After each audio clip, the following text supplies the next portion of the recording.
Well, today there are a lot of formal mentoring programs where companies will assign you somebody who's kind of your person or your sponsor. And that did not happen when I started out, my career.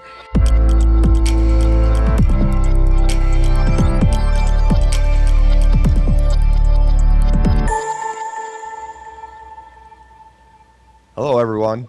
Welcome to Leadership with Ed. I'm Ed McGill, co-founder and partner at McGill Jungie Wealth Management, and I'm continuing this ongoing journey of leadership and how to impact and empower others. On today's show, we're going to be speaking with Suzanna de Baca, and what's awesome about this one, she is a unicorn. And what that means is she's excelled on Wall Street. She's excelled in the nonprofit world, a business owner, a poet. And so we're going to hear how all that combines to make her a better leader. But before we get to that, wanted to thank everyone that's been joining us for this inaugural show this year, showing up on Spotify, YouTube, and Apple Music. So if you enjoy what you're hearing and continue to comment, share, post on this during this inaugural season. We're getting a great following, and it's just a lot of fun. And as you know, every other Wednesday, bright and early, new episodes drop. And so with that, welcome, Suzanna. How are you doing today?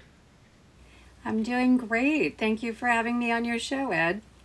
Yeah, looking forward to it. And I do have to admit, I'd seen some of the articles and different things Susanna's wrote. She ran the business record publication in Des Moines for a little bit. But it's only been recently that we've been able to get to know her, where I had a number of people reach out to me and say, well, if you're doing a podcast on leadership, then you need Suzanna. So a lot of great compliments about you. And we're going to talk also about this transition you've had from retiring to now kind of this second chapter, which we hear a lot from others that have been on the show and what that entails. But I said you're a unicorn. You have such an interesting story. You're a Cyclone, so you went to Iowa State. But tell us how you go from wanting to get your PhD in art to ending up on Wall Street and working at some of the best firms in that high net worth space, because it's pretty amazing for a small farm girl from Huxley, Iowa. So tell us how that journey all took place. Well, I've had an interesting career, Ed, and it's all, I think, because I've been open-minded and said yes to a lot of things. But as you mentioned, I'm from a small town in Iowa, Huxley, go Ballard, and then went to Iowa State, where I was an art and design major.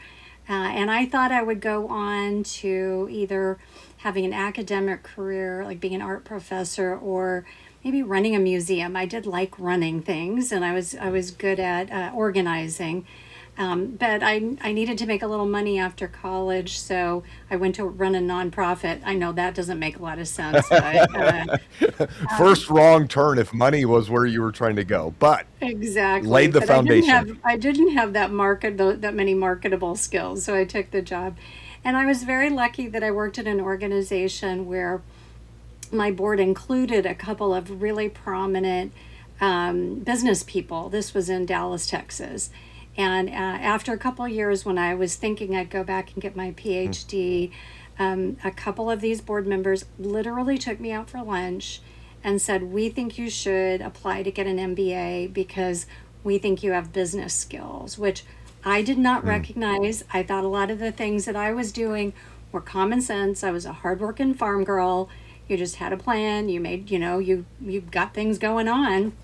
And they said, no, these are actually skills and leadership skills. So they encouraged me to get my MBA, to broaden my opportunities versus going narrow initially. And kind of the rest is history. A lot of things transpired, but I ended up sort of accidentally in investment management, where I spent the next almost 3 decades advising ultra high net worth individuals, foundations, and endowments on investment management, all the while doing all of the art stuff and the nonprofit volunteer work that also filled my heart. Yeah. Real quick, go into that lunch, because then we'll go, what you did a little more in depth on Wall Street and who are the leaders there. But these two individuals, did you push back on them, or you're like, what are you seeing? And they actually told you to apply where they had gone to grad school. They weren't saying, apply to grad school at just some, rank and file. They said, no, you should apply to Harvard. Tell me a little bit about that and your thought process and the excitement when you did get in. I just laughed hysterically. I thought that was the funniest and most unrealistic thing I had ever heard. I had never thought of that for myself. Hmm. And so as I look back, obviously I took them seriously. I still didn't think that I had a chance of getting in. Um, but I try really hard when I'm working with people to identify the skills that they have and to remember that young people or leaders along the way may be good at things and not know that they're good at them, or not know that other people aren't, right? That Right? these are gifts, right? Because a lot of the things that come easily to us, we just take for granted and we Oh, think, great oh, line. right, like, oh, okay, this can't be that hard because I'm good at it. And in fact, it may be a really unique skill, whether that's understanding financials, sort of easily understanding how to read financials. It might be communications. It might be empathy and the ability to connect with people. But these are really what I consider God-given gifts. And sometimes it takes outsiders to say, like your high school teacher, you're good at this and try this, and then take that chance based on somebody else seeing something in you. That is awesome. I hope everyone thought through how she just said that, things that just come natural or easy to you, you may downplay because you're like, well, it's easy. So it must be easy for everyone. And these two individuals notice something in you saying, no, those are unique. Whatever it was that you were doing to draw the attention, obviously the work ethic, coming from the farm, if you had said you showed up late, that doesn't work on the farm. I mean, you show up on time, parents are expecting that. And so they saw probably initially the work ethic, but then also the execution and things to do that. And tell me what it was like being at Harvard early on, because were most of them coming from the East Coast? Was it mostly males and you were one of the few females, or was it 50-50, or was there kind of like, what am I doing here type of thing? How'd you survive in that environment? Because there probably weren't a lot of people that looked like you and from the region that you were from. You're exactly right. I would say the majority of the students were from East and West Coast, many of Hmm. whom had come from Ivy League schools, Yeah. and many of whom we all were required to have worked for a couple of years. So many of them had already like had Wall Street jobs or were working for the top consulting firms. There were also a lot of international students, but I think the Yeah. year when I was there, it was less than 15% women. And because I was from a non traditional background, I didn't have any illusions that I would graduate at the top of my class, which I was used to doing. And so I kind of let that let that go. I decided what I'd like to do is, well, I actually like to pass, right? I like to graduate from here. But I thought I'm just going to learn as much as I possibly can and learn not just from the professors, but from the other students. Hmm. And I had an amazing time. I got a great education at Iowa State, let me tell you. The thing that I loved about business school was the level of, I guess I would say, drive and real big thinking from my peers, where they pushed, everyone pushed each other and they had such exciting things that they wanted to do. So that was very motivating, and I did pass. So that was positive, right? But it was a wonderful period of my life, and some of my closest friends are people that I met there. Mhm. Did you find that the way you thought was different than some of them? Because you said a lot probably did come from Wall Street. So they're putting in the 80 hours. You had worked previously for 2 years, but it was in a nonprofit and other people identifying things in you. Was maybe just some of the creative side come out that's what attracted them to you? Like when, again, when you're forming groups or working on projects of, elevating yourself within those groups. Well, I would say that indeed that a lot of the skills that I brought were more of the strategy, visionary, thinking about where an organization should go, more about the Mm. people side, marketing, the things that were maybe more empathetically based or more Yeah. creatively based. I didn't have an accounting background. So when we formed study groups, I paired up with the engineers who could help me with all the quantitative analysis. And when they were like, I don't know how to solve this case where, you have to lay somebody off, we'd think that through. And that's also really good training for leadership in knowing you actually have to be good at every skill. No leader or no CEO is going to know how to do everything or be good at everything. But if you surround yourself with a team that can complement your skills, there will hopefully be, a comprehensive approach to running the organization. Did you find in some of your other roles, was it hard to tell people you didn't have those skills? When you think of leadership, sometimes there's that imposter syndrome, or people don't want to admit that they're not good in certain areas. Or did you use that for your strength, saying, look, I want you on our team because I need more horsepower in this area? Or how did you handle being able to say that you weren't, as strong in certain areas without diminishing your leadership and your role on that team? Well, I'd say two things. One, certainly in any leadership area, I tried to educate myself fully about the different, aspects of leadership. But I think there are always going to be times where even if you do have talent in it, you may not have the expertise that other people on your team have. A great example is when I worked in the nonprofit world, I was in healthcare. Well, I was never going to also have a medical degree, Yeah. and I did not feel that I needed to in order to be able to supervise or support physicians or nurses. I needed to understand what their priorities were, what resources they needed, Yeah. and clear obstacles from their path. So in some ways, saying to folks, I respect what you're doing. You have expertise that I can't and probably never will have, and that's the role you play and the beauty that you bring to this organization. And my job is to support you. First of all, is honest, and second of all, it helps them to feel supported in their role. No, and that's true. And most people can tell when someone's just saying something like they have no clue what they're talking about. So that authenticity and just saying, okay, this person's going to be honest and real with me, and they're going to help clear the path. They respect what I do. So that's helpful. And, it's interesting. You said at Harvard, it was about 15% women. So then you really went out and went to a female rich environment, Wall Street. Okay, that's a joke, everyone. A lot of people on Wall Street and in the financial services industry today still look maybe like me, older white dude in Hmm. here. How challenging was that? And then why'd you go into Wall Street from Harvard? Because I think you still had grand visions of being the artist and the poet. So tell us a little bit how you ended up on Wall Street, and then we're in a male-dominated industry. How did you elevate yourself, or you know allow yourself the ability to continue to grow? Like, who helped you there? Hmm. Hmm.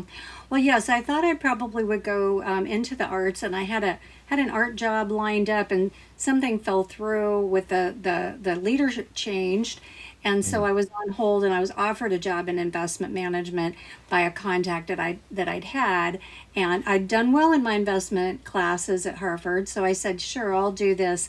And initially, my role was working with foundations and endowments, so many of them in the Oh, arts. So yep. the path kind of made sense at the time. But I found actually private wealth management and asset management were maybe a little friendlier in terms of gender. But the bottom line was if you could produce, uh, then you had opportunity. And there were different kinds of measurements on production, but it was really very bottom line oriented. So Yep. it turned out that I was successful at developing clients. I was able to develop great client relationships and deliver the kind of services they needed. And then that led to promotions. Now, I will not ever say there were not, times where I encountered a fair amount of challenge, as any I think underrepresented group might on Wall Street or in these kinds of environments, and developed skills to really help me navigate and to put my best foot forward. Yeah, that's awesome. That we don't want to discount that there weren't challenges and hurdles, but you were able to navigate those. Were there mentors or leaders above you that were helping? Tell us a little bit about who you'd mentioned the two individuals down in Dallas that said, "Hey, you should go to grad school and to Harvard." Who were some of the individuals that saw things in you again, maybe sooner than you saw in yourself while you were on Wall Street? I was lucky to have some really amazing colleagues at these different firms, sometimes peers who, just jumped in and were informal mentors to me. I had a couple of really amazing bosses. I was hired to run a private client group and was a managing director on Wall Street at age 34 at Wow. a privately Yeah, held that's unheard firm. of. Yeah. Yeah, and the one of the founders of the firm was just a tremendous role model to me. And again, his goal was for the firm to succeed, and so if I succeeded, his goal was to get me in the right, I guess, to make sure that I was trained, that I could navigate and deliver the services of the firm. Of the firm. Yeah. Did you find, tell me a little bit, you said informal mentors. For the listeners, explain maybe the difference between an informal mentor and a mentor in your mind. Like, what do you see the difference between the two?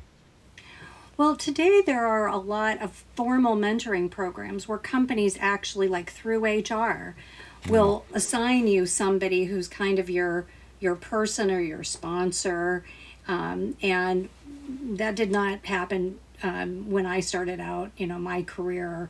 It was more that you had somebody who took you under their wing without ever saying, "I'm taking you under my wing." Yeah, they Right? just started offering advice, taking you to lunch, saying, here's how you navigate this, here's how you change this, and Yeah, things like well, that. or I think maybe more in my case is where I'd be like, knock, knock, knock, can I take you to coffee? I'd like to, and I'd ask for a lot of advice. I really wanted to know how did you succeed? How are you handling this situation? How can I do better? I asked for a lot of feedback, and my goal was just to continue to learn and improve. And so I asked a lot of people for a lot of feedback and advice, and that still even is true today, where I don't necessarily need to climb a career ladder, but I ask people, how could I have done that better? What advice do you have for me? Yeah, and what I found, Susanna, when people, whether it be asking me for advice or I see others, I think most people are genuinely willing to help, but they do like to know like an outline or agenda, or versus, a real broad question of, well, how did you get to where you were? And you're like, dude, I don't have 2 days to walk you through, but to Right. say, maybe come to and say, how would you have handled this situation? Or if I want to go here, what are some of the steps? I mean, did you find that that was helpful for you, of being more direct, even the way you said some of those things, that you probably came in with very specific things that you were asking for help on? Is that correct? Yes, and I find now people come and ask me for mentorship or ask if how advice on getting a mentor, and I say, be specific, be time bound, and do not waste their time, because if you just say, what should I do? Well, that the person doesn't necessarily know.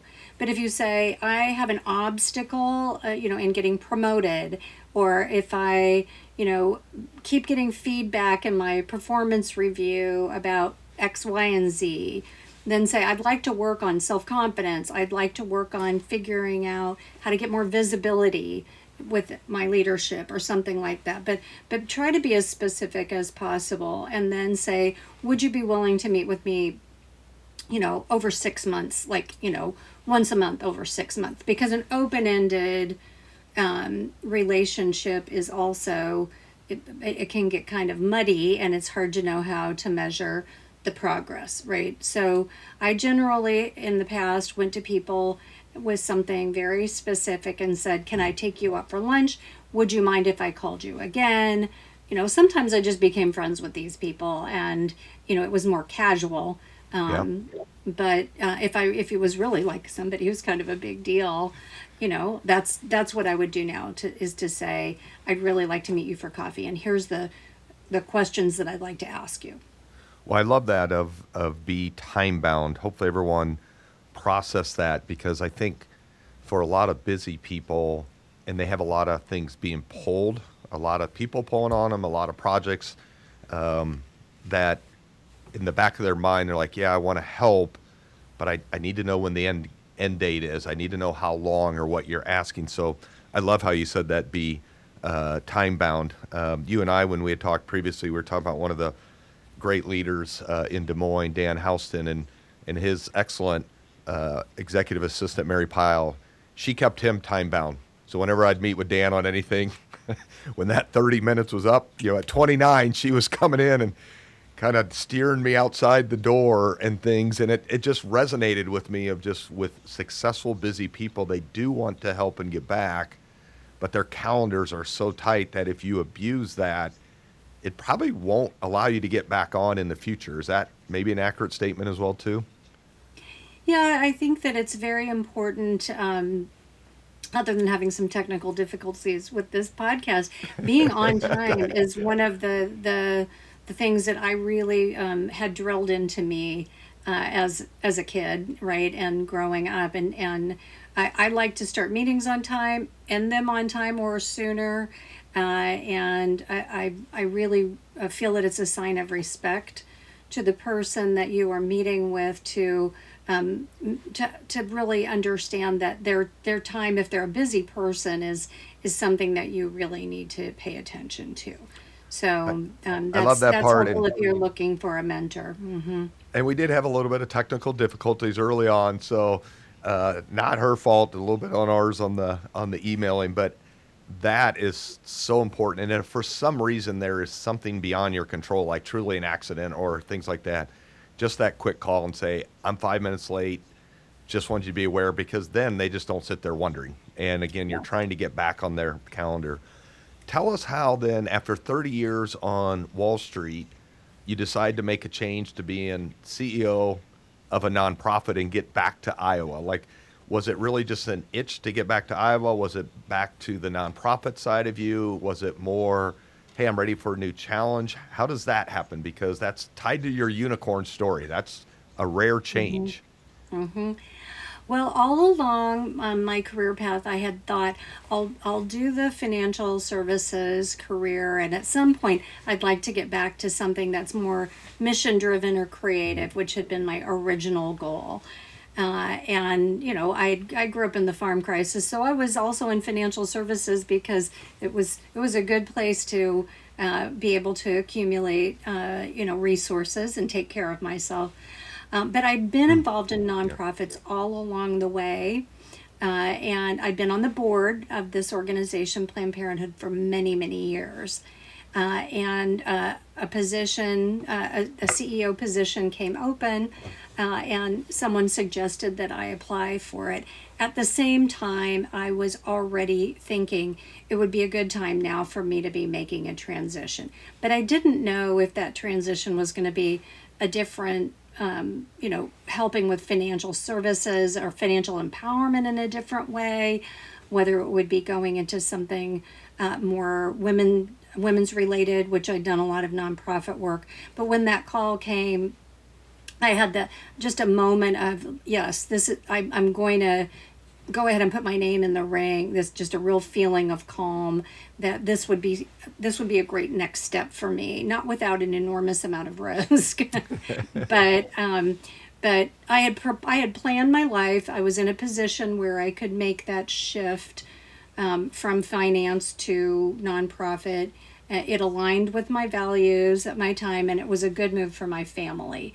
So, while some people might look at my resume and say, does this make any sense at all? It was from one leadership role to another in my home state, in an organization that I cared about, and it was leading teams. So it made a tremendous amount of sense to me. No, and that's awesome. And I think tied to maybe one of your core values when you talked about empowering and having that role in all of your jobs, you and I spent some time just talking about empowering women, which is important to you, and you were in the financial side, and we talked about how with the transfer of assets, because women live longer and they tend to be smarter than males. 76% or some number is what is the net worth is going to be passing down, and it is going into the hands of the females in that relationship. And you talked about how you had planned yourself that you could make this change because you'd done planning, but you said in a lot of your ultra high net worth meetings that you're running for these firms on Wall Street, a lot of times the spouse, typically the woman, was not involved and not prepared if something happened. So tell us a little bit about just empowering women and empowering men, because now we have a lot of clients where the woman is the executive and is rising rapidly. So it is the husband or the other partner that is staying home. Just how important, though, it is to still have an involvement and know about your situation, because we talked about some of the tough stories you hear. Mm-hmm. Well, I was lucky enough to be working generally with folks who had some resources. But Yeah. as you mentioned, where I was working with couples, or often if I was working with female clients, and some of these were entrepreneurs. I mean, these were women who were in business, just a huge amount of insecurity, intimidation, or in just some ways like blockage, like I don't want to deal with the finances. Mm-hmm. And to me, in order for somebody to really be in control of their life and their future, making sure that you can understand and at least manage your finances and your own health care. Those are the two things that will Healthcare, kind of yep. tie those together, right? Those are critical for somebody really to be able to have some control over their future. So when I was working with female clients in finance, I would say, if this just isn't your thing, that's fine, but make sure you know how to manage or understand, like get a good financial advisor who will work with you and respect you. But you need to know enough at least to hire or fire that person to know if they're doing a good job. If you are the person in the relationship that isn't interested in managing the money, you still need to be aware of what it is. I saw too many women, and it goes on both ways, right? Where one person is unaware of what's happening with the finances, bad things can happen. Somebody Yep. can be, have a gambling problem, be doing something with the money and putting the family at risk, male or female. And if you aren't watching and you're not seeing, then you're vulnerable. So it's always my goal to help women understand, how do you make sure that you are at least in control and aware of the things that are happening in your life so that you are protected and that you have control over your future. See, and to me, that is excellent leadership, and that could be done from an advisor level that Susanna was talking about there of helping her clients. That can also just be, family leadership. And hopefully people listening out there say, that resonated, and I don't know enough, and I do want to be involved because, no one has a lease on life. And then you even mentioned things, whether it be alcoholism, gambling, things like that, that can just have an impact. And it's important to be a leader in the family so that if something does happen to one of the two, the kids are looking to say, who's stepping up, who's doing that. When you Well, think and of I'll add one go ahead. thing there Yeah. that's important is that it may not be something terrible external, but I had many people say, well, I'll handle the finances. I don't want to bother the other person. I want to protect them from this. And I would say, if something happens to you, if you drop dead, and this person doesn't even know what bills you have, what houses you have, right? Yep. Or who the lawyer is, you haven't protected them. It's actually, you're leaving them in a very vulnerable and precarious position. And I've seen many widows and some widowers where they are, in their 60s, 70s, and they've never written checks. They don't know where to find things, and that's they may play catch up, but it's a hard position for someone to be in, especially while they might be grieving and adjusting Yep. to changes in life. So why not try to involve a person and at least help them understand kind of where to find the things. Yeah. Well, and that's true. And that things like cognitive decline, we had a client where at 54, the husband got Alzheimer's, and think how young that is. So I think that's all good feedback. Speaking of going back to just great leaders, you ended up at Business Publication Corp. Great leader Connie Weimer had reached out to you and said, "I want you to run a publishing company." And Uh-huh.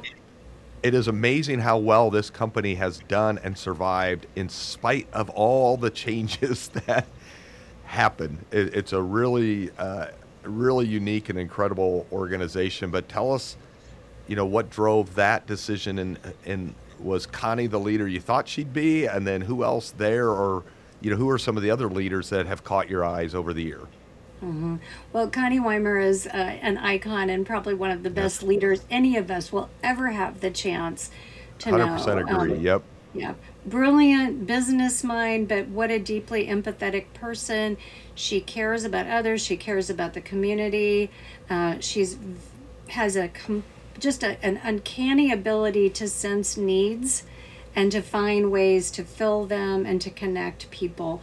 So we all owe so much to her, and she was a delight to work with. I loved working with Connie, running her company, and the organization itself just plays such a beautiful role in the community, informing people, inspiring them, connecting them, recognizing and lifting them up. I mean, what could be better?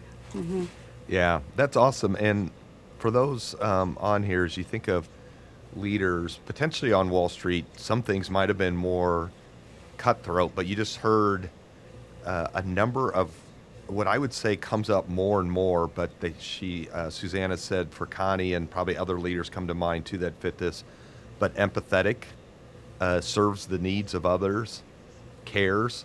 So being a great leader actually a lot of times is leading from behind. It's elevating others. It's you'd mentioned empathy earlier in the show, and now you just mentioned again. Tell us a little bit how empathy, or your poetry and the way you look at things, because you wrote a whole article of how poetry allowed you to become a better leader. And what I do love is I think the narrative on leadership has changed so much, over the decades. When you think of kind of the militaristic autocrat, think of some of the old football coaches that we watched growing up, and things, to more of this empathy, care, servant leadership. But talk a little bit about your poetry and art and how that's kind of woven into your leadership skills. Well, you bring up this good point about where the sort of traditional leadership, and I teach leadership at Iowa State, and we go into the history. Some of the first recorded, the study of history started, in Western Europe with the great man theory, which says that only certain people are born and predestined to be leaders. There's a lot of things problematic, right, Really? about So that's that. the very first kind of Yes. recordings of that. Is it okay? Right, the great man theory, Sir Thomas Carlyle, and then there is really the history of leadership in the Western world very much through military, right? Yep. So a very hierarchical, task-driven mission, that kind of mission-driven, And mission driven. Yeah. command and control. That is really our historical legacy of leadership. Wasn't until really the 50s that Huh. new leadership styles were being explored, saying, well, what about adaptive leadership? Something that's more attuned to the situation. Maybe people can learn to be leaders versus being born to do it, right? And servant leadership. So these different kinds of styles came about. Right now, I would say in most academic circles, the readings that you see say adaptive leadership and servant leadership, a more human-centered leadership, is really what is probably going to be needed and most effective in a rapidly changing world. That hierarchical, here I am, you do this or you're out, it just doesn't match most of modern society. And I'm thrilled about that because my personal beliefs and observations from the time I entered the workforce, that command and control thing never really resonated with me when I was being led, Yep. right? And so I think the more that we can connect with people, especially in a world that's more digital and at some point, maybe more AI oriented, we're really going to have to lean into the people centered part of that work. So you asked about my creativity, being an art major, being a published poet. I feel like a lot of what creative people do is try to look at the world differently Mm, and to try to really think about feeling. And so, in any kind of leadership setting, that creative part of me has always said, what are different ways to look at these problems and come up with different solutions?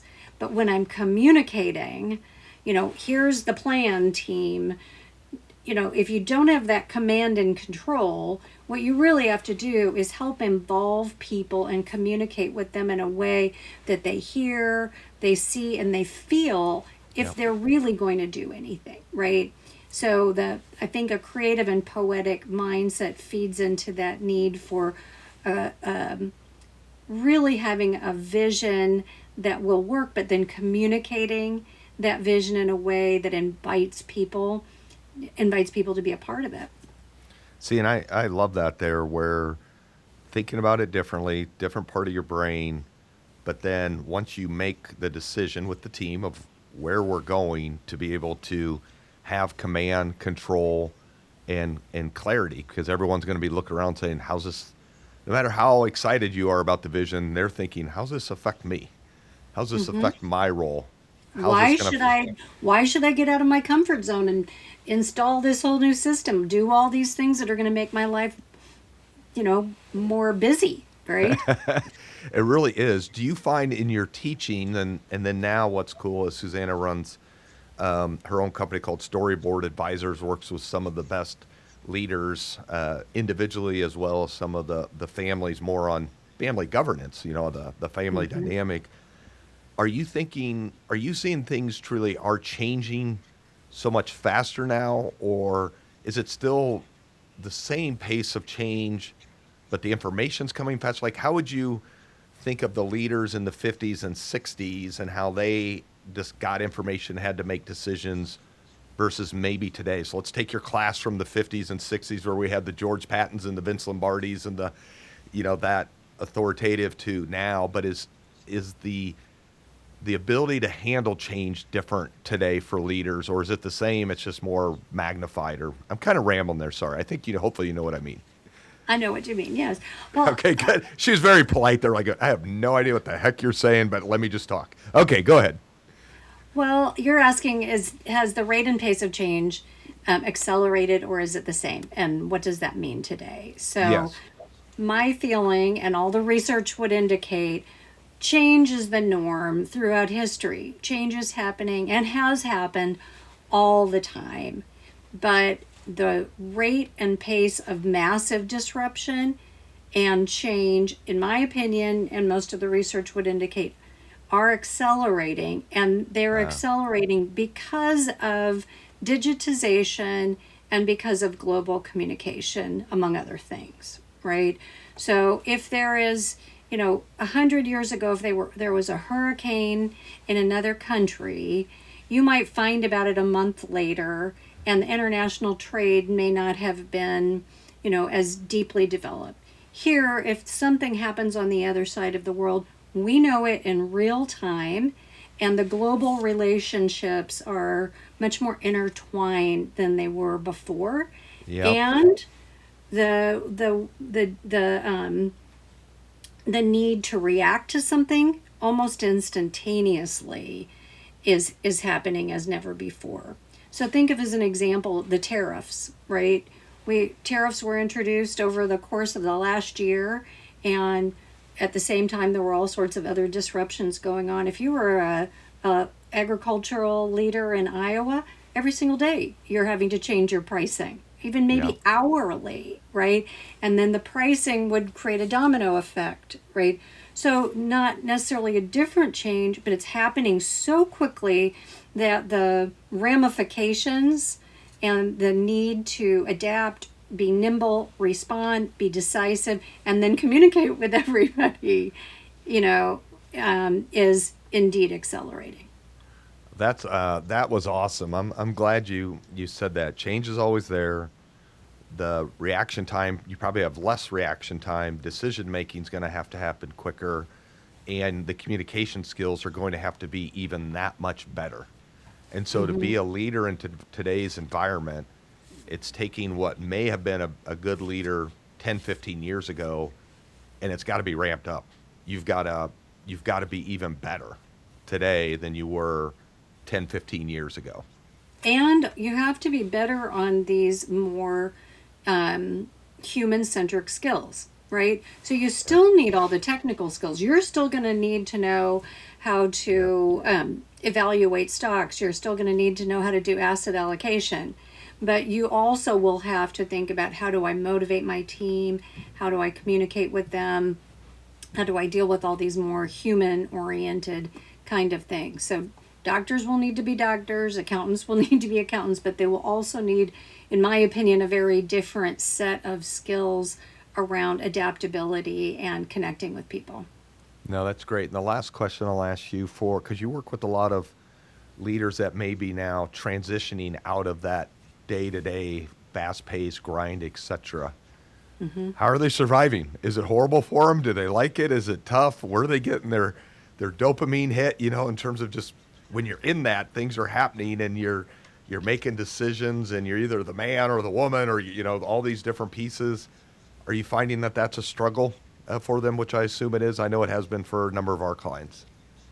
I think transitions in general can be both wonderful and difficult for people. And when people are leaving high-powered careers, generally they are people who are driven. And sometimes people bring the same intentionality to designing the next chapter that they've done with strategy in their company. And sometimes they don't, where they think, oh, I'm going to be free, I'll relax, and they don't know what will fill their life. They haven't necessarily defined a new purpose, a new routine, a new rhythm. So yes, many people go into a retirement transition and find themselves needing to redesign what they do with their time, what gives them fulfillment and joy. They may be redefining what status or power mean to them, how their relationships work.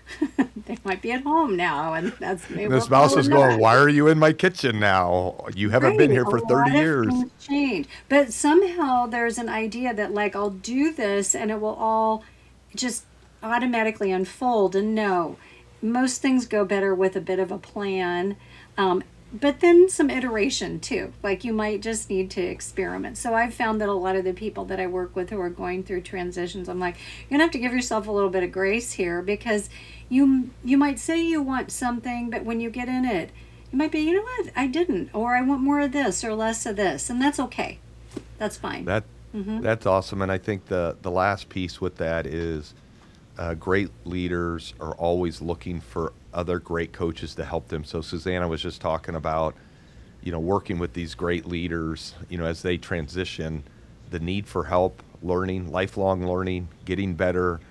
That hopefully is just a challenge to them to say, this is my next stage, and doing that. So, well, any last bits of even short wisdoms, quotes, anything you want to add that maybe you teach your students as we end today, Suzanna? Well, I like your thoughts about the advisor. I think what I say to people is, life is a journey and you don't have to do any of it alone. If you need help with your finances, there are amazing people like you, Ed, out there you can turn to who have studied this. If you're trying to improve your leadership, reach out to other people and ask them for their wisdom. If you're going through transitions, there are many people who have walked these paths before who are happy to help you. And use their wisdom, lean on their wisdom. That is awesome. And this has been one of the more enjoyable podcasts, and just getting to learn more about Suzanna. And just like I said, you don't run across unicorns like her very often that have been excellent in so many areas. And then I think you can see just the joy and the presence that she carries herself with, the easy smile, easy conversation. So appreciate you being here today. The listeners are definitely going to benefit from that. So for me, that's all for now with Leadership with Ed.